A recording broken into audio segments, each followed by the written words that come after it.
Hello friends, and welcome back to my channel. Let's get ready to flour it up. So 2 years without a grocery store, I've started to restock a bit, more like the canned veggies and the canned fruit. But for my flours and my sugar and my baking things, I'm still working through that. So I'm going to work through my long-term 5-gallon storage buckets before I replenish them or before I bring new like flour and sugar into the house. So today I'm going into my 5-gallon buckets for bread flour. So today I am busting into my long-term storage, food storage, and I'm pulling out bread flour. I have no more bread flour in the house. I usually keep them in these half-gallon mason jars. I started pulling that out of that 5-gallon bucket. I'm making bread, starting my bread here, and this is all the bread flour I have left in the house. I have 3 of these 2-pound packages, so that's 6 pounds. I've already measured out for my bread. This is the one I'm using. It is 3 years old. I'm not sure if that's the date I packed it or if that's the expiration date. Yeah, one or the other. It's at least 3 years old. But let's see if this works, because if not, I'm going to have to use all-purpose flour, which is probably just as old as my bread flour is at this point. I have 20 pounds of all-purpose flour left in the house. After 2 years without the grocery store, I haven't restocked that kind of stuff. I've just done my canned fruits and vegetables. Honestly, because all the recalls over the past couple of months, they really scare me, and I don't want to get caught up in that. So yeah, I haven't restocked any of that other stuff. So let's see if this 3-year-old bread flour works. A lot of people say it's only good for 6 months to a year. I have used some not quite this old, but older than a year. And I smelled this. Hubby smelled it. It smells fine. I'm going to see if it still works. I will show you the results at the end, if it does or if it doesn't work. Either way, I'll show you the results at the end. And yeah, we'll see. And after this, I'm going to use all my all-purpose flour before I even think about buying flour again to restock. Unless I see a really good deal, then yeah, I will restock it. But otherwise than that, it's using what I have on hand until it's all gone. So one thing I did do when I put this flour away, I pre-sifted it before I put it in the bags. And it did come out, I wouldn't say lumpy, like clumpy.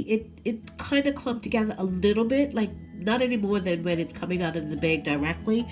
I just shook it and the clumps are gone. As you can see, it was a little bit clumpy. This one wasn't as much, but I just shook them and the clumps are gone. It's perfectly fine. There's no really big hard clumps in the flour after 3 years in storage. So this is my 4-year-old yeast.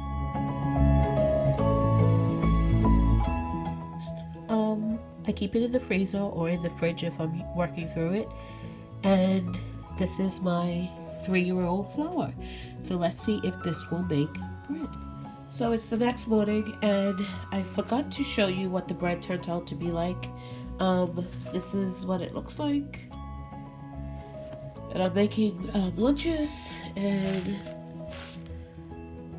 as you can see, this is all I have left. We did have some yesterday with dinner. Yeah, and this is what I have left. I will be making another loaf today. I should have just made 2. I've been making 2 at a time, but yesterday I just wanted to get it done quick, and I knew better that I wasn't going to have enough. But yeah, so I'm going to continue making lunches so I can get everybody up and out on time. So that's what the bread looked like using I think it was 3-year-old yeast and 3-year-old flour, or 4-year-old yeast and 3-year-old flour. So yeah, just gotta try it, I guess. So the moral of this flour it up story is to try it before you just toss it out. Even if you make something small like pancakes, don't commit to a whole loaf of bread or a big batch of cookies. Just make a small batch of pancakes, fry them up, see if if you smell it, you can smell flour that's off. you can definitely smell flour that's off. And as you can see here, my packages are still well sealed. They didn't break the seal, and I had them in a 5-gallon bucket, so I stored them correctly.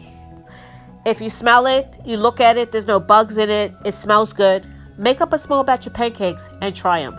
If it tastes bad, okay, throw it out. But if it doesn't taste bad, then try a small batch of cookies or a small loaf of bread.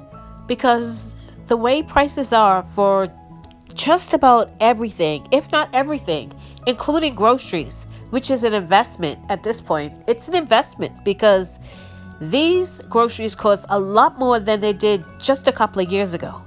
And do you really want to be throwing out your hard-earned money just because somebody said this expires on this specific day or this specific month of this specific year? We know that things last a lot longer than what expiration date or best by date. And a best by date is just that. The nutritional value of that particular item is best by that date. Yes, it declines a little bit as the time goes on, but it doesn't go bad immediately on that day. So please, please, please, just don't throw things away. Try them out. Smell them. Look at them. If they smell fine, they look fine, try them out. Don't just throw them away. Please, I say this time and time again, but I still see people doing it. I still watch videos of people just going through the cabinets, going through the pantries, and just arbitrarily throwing everything away. Thank you so much for watching. If you haven't subscribed, please subscribe. And click that notification bell to be notified when I upload videos. God bless, and remember, stay safe and keep prepping.